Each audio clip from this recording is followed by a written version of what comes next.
오늘 본문에 있는 말씀을 보면 복에 대해서 말씀을 합니다. 여기 복에 대하여 또 복이 있고 복이 있도다, 그렇게 말씀을 하십니다. 행복한 사람에 대한 이야기죠. 세상 모든 사람들이 다 행복하기를 원하지 않습니까? 네, 행복하기를 원하는데 문제는 어떻게 해야 행복한가 하는 것에 대해서는 각자 방법도 또 생각도 다 다른 것 같습니다. 어떤 분들은 자기가 좋아하는 사람과 만나서 결혼을 하고 가정을 이루면 행복할 거다, 아마 이렇게 생각하시는 분들도 계시고, 또 열심히 공부해서 그래서 자기가 원하는 자리에 올라가면 또 힘을 가지면 그래서 또 열심히 또 공부하는 그런 이들도 있고, 또 행복하기 위해서 또 수고의 땀도 흘리죠. 열심히 아침 저녁까지 열심히 땀 흘려 애쓰고 노력하죠. 그런데 실제로 행복한 삶을 사는 사람은 별로 많은 것 같지 않습니다. 어떤 분은 돈도 있고 또 자식도 공부도 잘하고 남편도 안정된 직장을 다니니까 참 보기에는 행복할 것 같다, 참 모자랄 게 없다, 부족함이 없다, 이런 생각이 드는데 막상 만나서 이런저런 이야기를 나누다 보면 그렇지 않더라고요. 인생이 허무하달지 아니면 걱정이 많달지 이런 걱정 저런 걱정을 이야기하시더라고요. 그래서 사람이 갖는 행복이라고 하는 것은 소위에 노력한 데 있지 않구나 하는 생각이 들어요. 어떤 높은 지성이라든가 첨단의 문화, 높은 생활 수준, 이렇게 그런 것을 누린다고 해서 행복한 것 같지는 않습니다.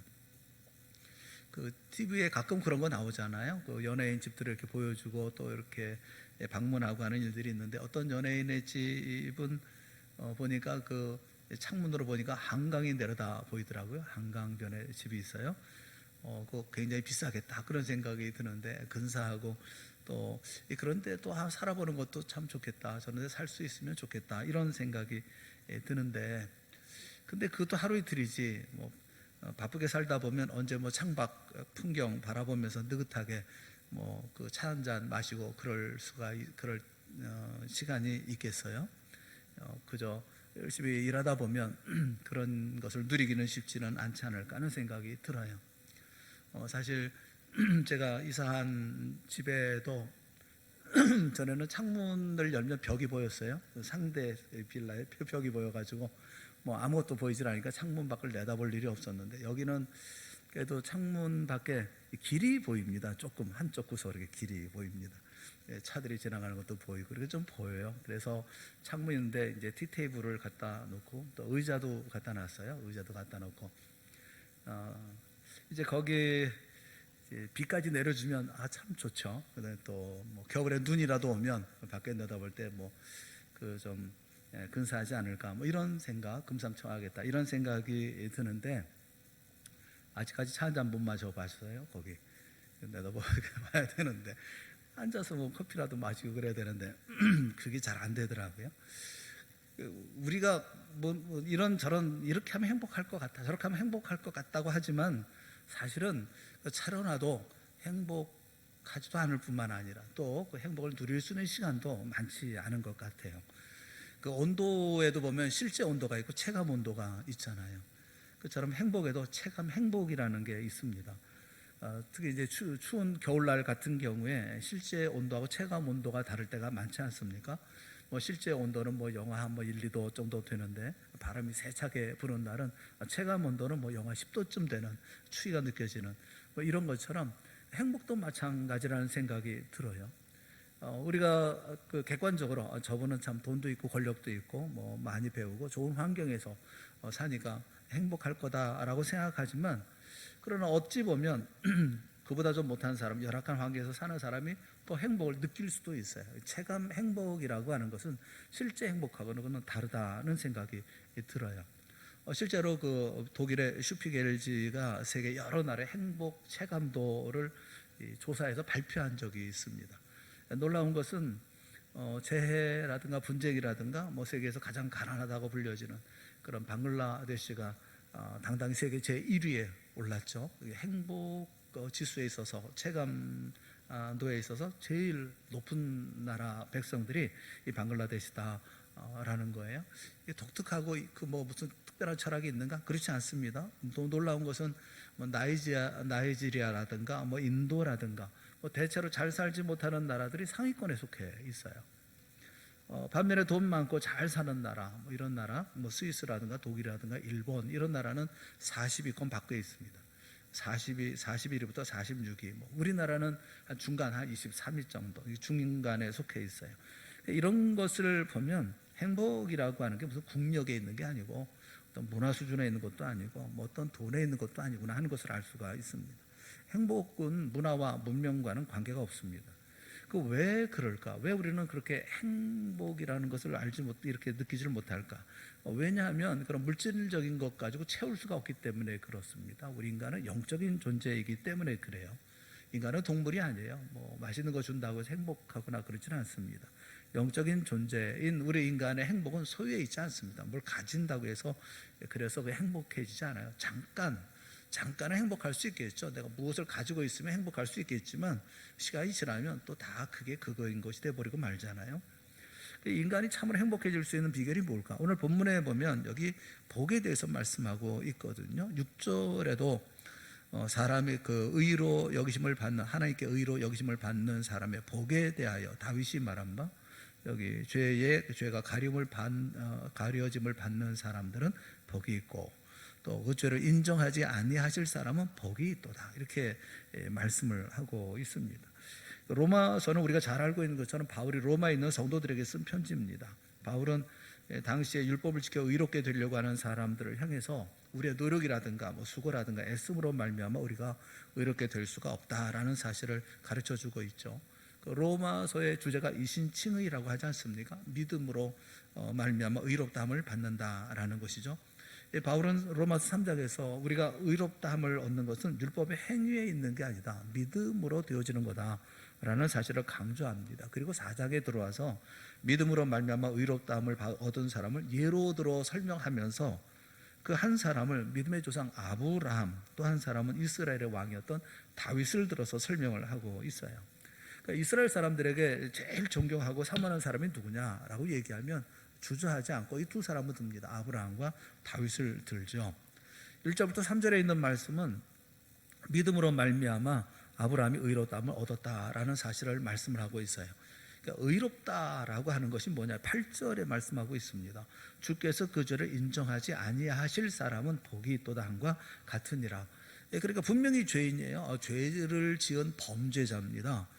그런데 하나님이 한 번도 죄를 지어본 경험이 없는 사람으로 인정하신다, 간주하신다라는 거죠.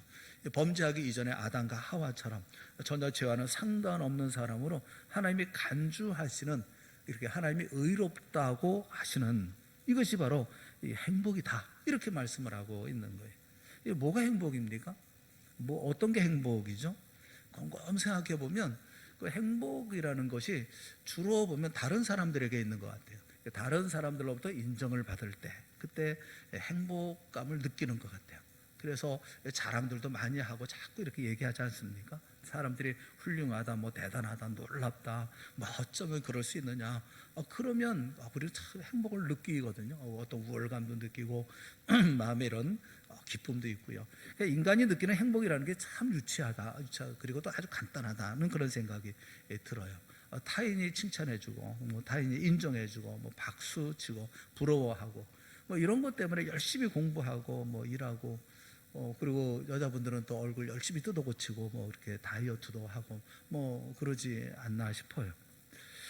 그 어떤 분이 음식을 먹기 전에 음식 앞에서 맛있어져라, 맛있어져라, 맛있어져라 이렇게 그래서 음식을 놓고선 그 맛있어져라 그리고 자꾸 이렇게 그 주문처럼 하니까 그런다고 맛 없는 음식이 맛있어지느냐 그랬더니 자기한테는 그게 강력한 주문이라고, 음식을 갖다 놓고서 맛있어져라, 맛있어져라 이렇게 한다는 거예요.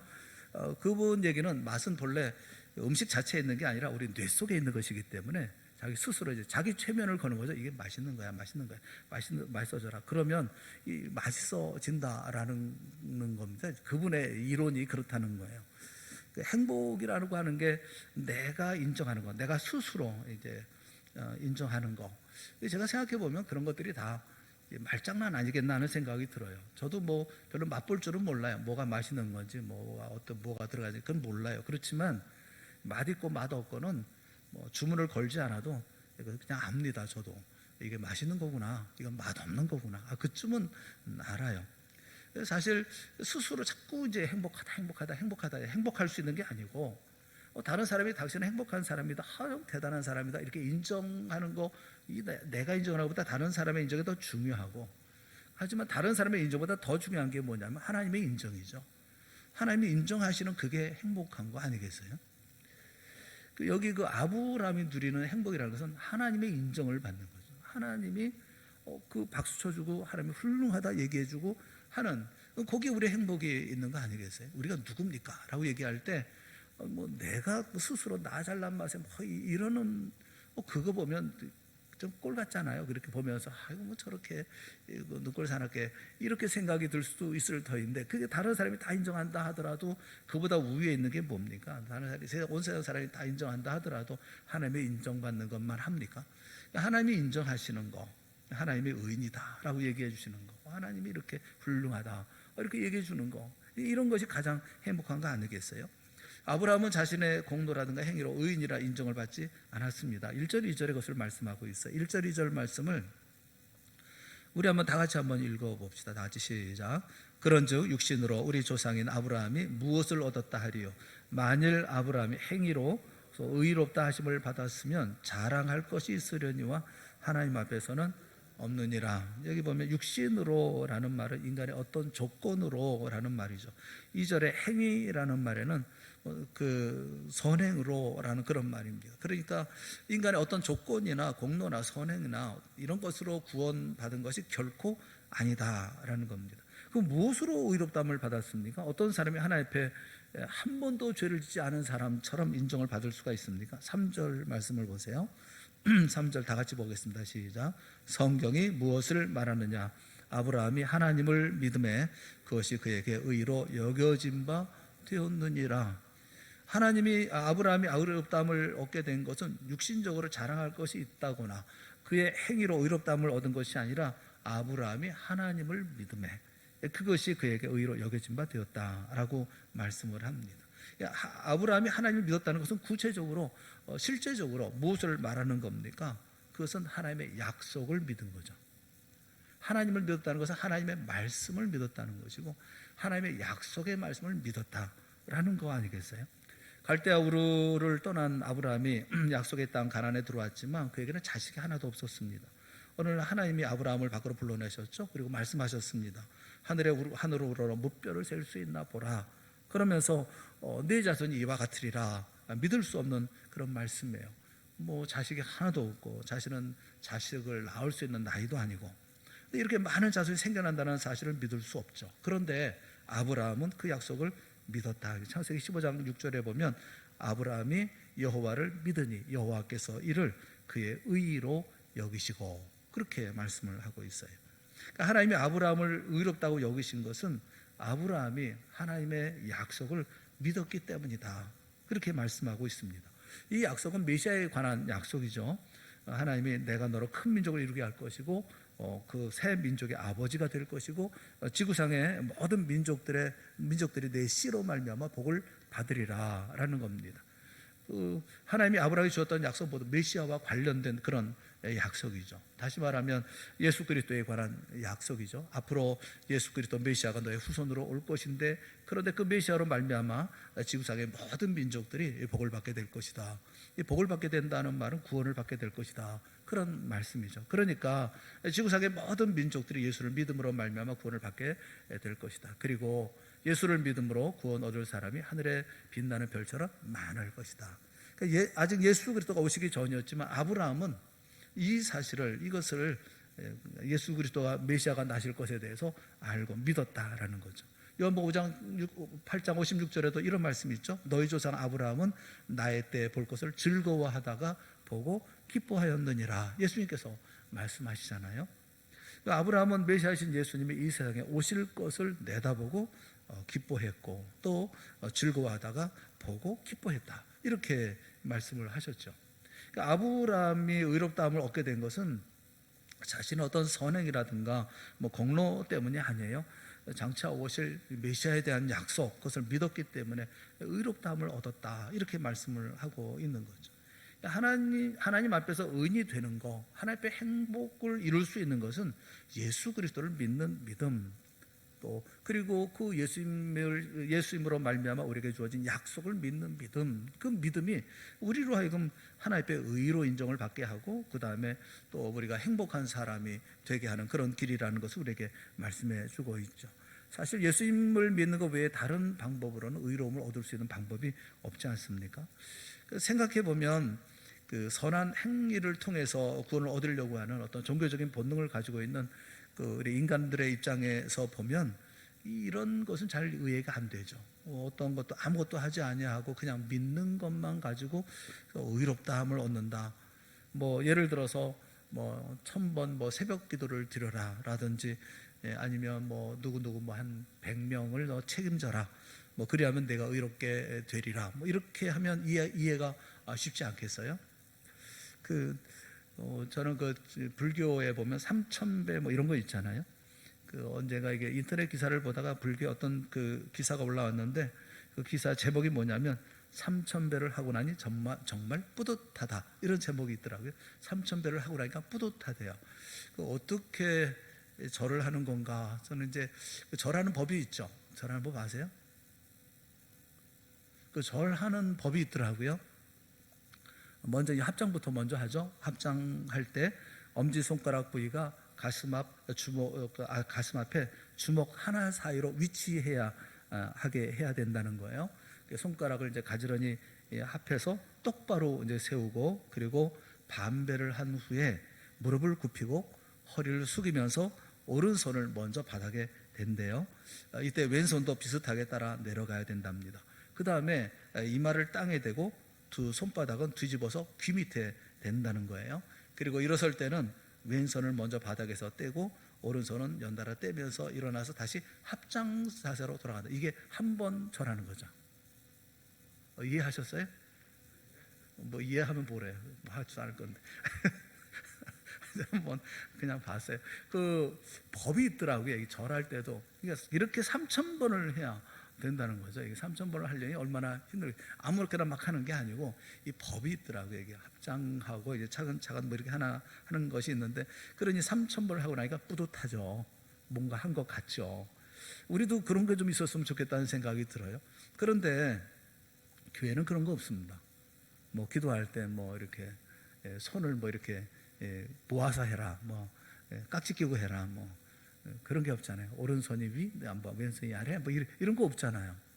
우리는 왜 이렇게 깍지 끼고 기도하는지 아십니까? 왜 우리는 이렇게 기도 안 하고 이렇게 기도합니까? 우리는 이렇게 손 모아서 이렇게 기도 안 하잖아요. 우리 기독교는 이렇게 기도하거나 뭐 손을 모으거나 뭐 이렇게 하잖아요. 왜 그런지 아세요? 저도 잘 몰라요. 그렇긴 한데 천주교가 이렇게 하니까 우리 이렇게 하는 거예요. 법이 없어요. 우리는 법이. 하나님 앞에 기도하는데 무슨 뭐 법이 뭐 따로 있고 뭐 그러겠어요? 뭐 기도할 때 뭐 엎드려서 기도하든지 엎어져 기도하든지 자빠져 기도하든지 무슨 상관 있어요? 하나님 앞에 기도할 때는 우리는 이런 법이라든가 이런 걸 통해서, 무슨 선행을 통해서 막 이렇게 바른 자세를 통해 그렇진 않거든요. 우리가 할 수 있는 최선의 모습을 가지고 하나님 앞에 예배드리는 것이긴 하지만, 그러니까 어떤 믿음으로만 의롭다함을 얻는다고 하는 것은 별로 이해도 되지도 않고 실감도 나지를 않습니다. 그래서 하나님은 그 노동의 법칙을 가지고 설명을 하셔요. 4절 5절에 보면 일하는 자에게는 그 싹이 은혜로 여겨지지 아니하고 보수로 여겨지거니와, 일하는 자는 그 열심히 일을 하면 그게 은혜가 아니라 보수가 되는 거죠. 내가 일한 만큼 이제 싹을 받는 거죠. 그러니까 일을 아니할지라도 경건하지 아니한 자로 의롭다 하시는 일을 믿는 자에게는 그의 믿음을 의로 여기시나니, 그렇게 말씀합니다. 여기 일하는 자가 나오고 일을 하지 않는 자가 나와요. 경건하지 않는 자가 나옵니다. 일을 하는 자가 누굽니까? 열심히 일하는 거죠. 선행을 통해서 구원을 얻으려고 하는 사람, 율법적인 사람을 말합니다. 일을 하지 않는 사람은 어떤 사람인가요? 일을 하지 않고 아무것도 안 하는 사람을 말합니까? 그게 아니라 믿음으로 하나님의 은혜로 구원을 받으려고 하는 자, 이 복음적인 사람을 말하죠. 일하는 사람은 반드시 노동의 대가를 받습니다. 그게 정당한 거예요. 일했으면 대가를 받아야죠. 그래서 일하는 사람은 그 삭슬 은혜로 여기지 않습니다. 당연한 것으로 여기죠. 내가 일했으니까 당연하게 받는 거 아니겠어요? 그건 은혜도 아니죠. 그런데 일도 하지 않았어요. 다른 말로 얘기하면 구원을 얻을 만한 아무런 노력도 없었고 아무런 선행도 없었어요.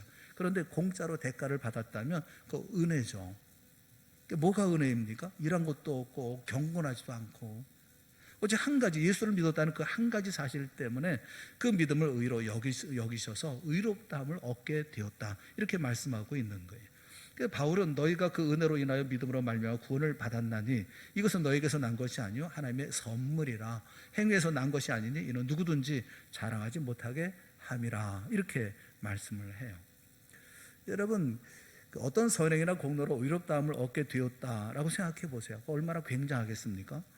자신이 의롭다함을 얻고 구원받게 되었으면 아주 당연스럽게 생각하지 않겠습니까? 뭐 당당하고 교만하고 목을 꼿꼿이 세우고 다니지 않겠습니까? 그리고 천국에는 전부 자기를 자랑하는 사람들, 목이 기부스한 사람들로 채워지지 않겠습니까? 여러분, 그런 사람들이 모여 있는 것이 천국이겠어요? 이 천국은 오직 하나님의 은혜로 구원을 얻은 자들만이 가는 곳이잖아요. 오직 하나님만을 자랑하는 자들이 모인 곳이 천국이에요. 교회도 그렇습니다. 교회는 자기를 자랑하는 것이 아니에요. 예수님만을 자랑하는 것, 그것이 바로 교회인 거 아니겠어요? 자, 오늘 본문 6절부터 8절은 다윗이 어떻게 의롭다함을 얻게 되었는가에 대해서, 어떤 사람이 행복한 사람인가에 대해서 말씀을 해요. 누가 행복한 사람입니까? 첫째는 일한 것이 없이 하나님께 의로 여기심을 받은 사람들이 행복한 사람들이다. 6절에 보면 일한 것이 없이 하나님께 의로 여기심을 받은 사람의 복에 대하여 다윗이 말한 바. 둘째는 그 불법을 사하심을 받고 그 죄를 가리움을 받은 자가 복 있는 사람이다. 불법의 7절, 불법이 사함을 받고 죄가 가려짐을 받은 사람들은 복이 있고, 셋째로 주께서 그 죄를 인정하지 않을 사람, 8절 보면 주께서 그 죄를 인정하지 아니하실 사람은 복이 있도다 함과 같으니라. 그러니까 누가 행복한 사람입니까? 죄가 없는 사람입니까? 허물이 없는 사람입니까? 그렇지 않아요. 일한 것이 없이 하나님께 의롭다함을 얻은 사람들이에요. 그 불법의 사하심을 받고 죄의 가리우심을 받은 사람이에요. 그래서 하나님께로부터 한 번도 죄를 지어본 경험이 없는 사람인 것처럼 인정을 받는 사람이 행복한 사람이다라는 겁니다. 다윗을 보세요. 다윗이 어떤 사람입니까? 다윗이야말로 살인죄와 간음죄를 지었던 그런 사람 아닙니까? 그래 놓고도 그것을 은폐하려고 온갖 술수를 다 동원했던 간사한 사람이잖아요. 아브라함은 또 어떻습니까? 갈대아 우르에서 하나님이 가정 여기는 우상을 만들어 팔던 가정에서 자란 그런 사람이잖아요. 가나안 땅에 들어와서도 하나님 의지하지 아니하고 애굽으로 내려갔던 사람이고, 자기 목숨 유지하자고 자기 아내를 누이라고 속이고 자신의 안전을 위해서 사랑하는 아내를 애굽의 바로에 넘겨주었던 사람, 그 아브라함 아닙니까? 비겁한 사람 아닙니까? 근데 이 사람들은 한결같이 나는 행복한 사람이다 라고 말합니다. 왜 그들이 그렇게 행복한 사람이라고 말합니까? 하나님이 그들의 불법을 사하시고 그들의 죄를 가리워 주셨기 때문에 그런 거예요. 하나님이 예수 그리스도의 의로 자기들에게 입혀주셔서 한 번도 죄를 짓지 않은 경험한 바가 없는 사람인 것처럼 간주해 주셨기 때문에, 죄를 안 지어서가 아니라 믿음으로 의롭다함을 얻었기 때문에 그렇다는 겁니다. 여러분, 모든 불행은 죄로부터 시작합니다. 죄 때문에 죽음이 오고, 죄 때문에 미움과 증오가 생기고, 죄 때문에 고독이 왔고, 죄 때문에 두려움이 오고, 죄 때문에 죄책감이 오고, 또 죄 때문에 가난과 질병이 생겼고, 죄 때문에 부끄러움이 왔어요. 우리 모든 인간의 모든 불행은 죄로 말미암아 시작이 됐죠. 그래서 죄 문제를 해결하지 않고는 누구도 행복해질 수가 없어요. 죄 문제를 해결받지 않고는 누구도 참된 평안과 자유를 누릴 수가 없습니다. 죄 짓고 난 다음에 자기의 처절한 상태에 대해서 다윗이 시편 32편에 이렇게 표현하죠. 내가 입을 열지 아니할 때에 종일 신음함으로 내 뼈가 쇠하였도다. 주의 손이 주야로 나를 누르시오니 내 진액이 빠져서 여름 가뭄에 마른같이 되었나이다 라고 그는 그렇게 고백해요. 죄는 무서운 거예요. 죄를 품는 사람에게 무슨 평안이 있겠어요? 그런데 예수 믿으면 죄 용서함을 받고 의롭다함을 얻는 것이거든요. 예수를 믿으면 하나님이 여러분의 죄를 사하시고 의롭게 하신다라고 말씀하고 있어요. 여러분, 예수 그리스도가 바로 우리의 죄를 짊어지고 십자가에 피 흘려 돌아가셨기 때문에, 그래서 우리가 받을 모든 수치와 형벌과 고통과 죽음을 예수께서 담당하셨기 때문에, 그래서 우리는 행복한 사람인 거예요. 여러분, 그러니까 믿음으로 우리가 이렇게 예수 그리스도를 믿음으로 행복한 사람이 되어졌다고 얘기하는 것이 무엇이냐면, 행복한 사람은 죄가 없는 사람이 아니라 죄가 있음에도 불구하고 그 죄의 가리움을 받은 사람, 그 죄가 용서받은 사람이 행복한 사람인 거예요. 우리는 그런 용서함을 받고 살아가는 사람들이거든요. 그래서 우리는 행복한 사람이라는 겁니다. 신명기에도 말씀하고 있잖아요. 이스라엘이여 너는 행복한 사람이로다. 여호와의 구원을 너같이 얻은 백성이 누구냐 말씀하고 있잖아요. 구원 때문에 행복한 사람들인 거예요. 저는 우리가 생각하면서 우리의 행복의 이 정도, 목적이라든가 어떤 방향이라든가 이걸 좀 잘 생각을 해야 되지 않을까 싶어요. 내게 주어진 자리가 얼마나 행복한 자리인지를 알 수 있는 거. 사도 바울은 자족하라고 말씀하고 있는데 만족할 줄 알아야 된다라고 얘기해야 되는데 우리는 만족이라는 것도 맞지 않은 말이라고 생각을 해요. 저는. 왜냐하면 우리가 있는 자리가 가장 행복한 자리니까요. 거기 가장 기쁜 자리고 가장 좋은 자리 아닙니까? 성경 우리에게 말씀하기로 너는 참 행복한 사람이야. 너보다 행복한 사람이 어디 있어? 너 같은 사람이 어디 있어? 라고 말씀하고 있는데 우리는 나같이 또 이렇게 불행한 사람이 어디 있나 생각하는 경우가 너무 많거든요.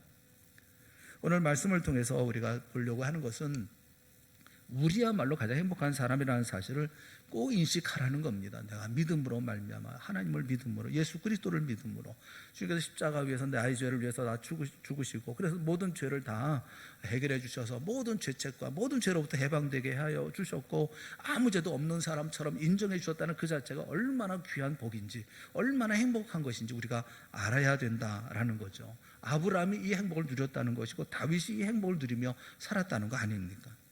그렇다면 우리도 이런 행복을 누리며 삶을 살아야 되는 것이 아니겠어요? 우리가 인생의 삶을 살고 코로나 이런 여러 가지 얘기들을 많이 하지만 저는 내게 주어진 모든 사람들을 사랑할 수 있는 사람은 내가 행복하다는 사실을 아는 사람이 사랑할 수 있지 않을까 하는 생각이 들어요. 내 남편을 사랑하고 내 아내를 사랑하고 내 자녀를 사랑하고 내게 주어진 모든 환경과 여건과 모든 사람들을 사랑하고 내게 주어진 일도 사랑할 수 있는 사람, 자신이 가장 행복한 사람인 줄 아는 사람이 그렇게 사랑할 수 있는 사람이 아니겠어요? 여러분 모두가 이런 가장 행복한 사람들이 되어질 수 있기를 주님의 이름으로 축원합니다. 내가 행복하다는 사실을 꼭 인식하고 인지하시고 그리고 그 가운데서 모든 사람들에게 나누고 베풀고 주는 사람으로 삶을 살아갔으면 참 좋겠다 그런 생각이 많아요.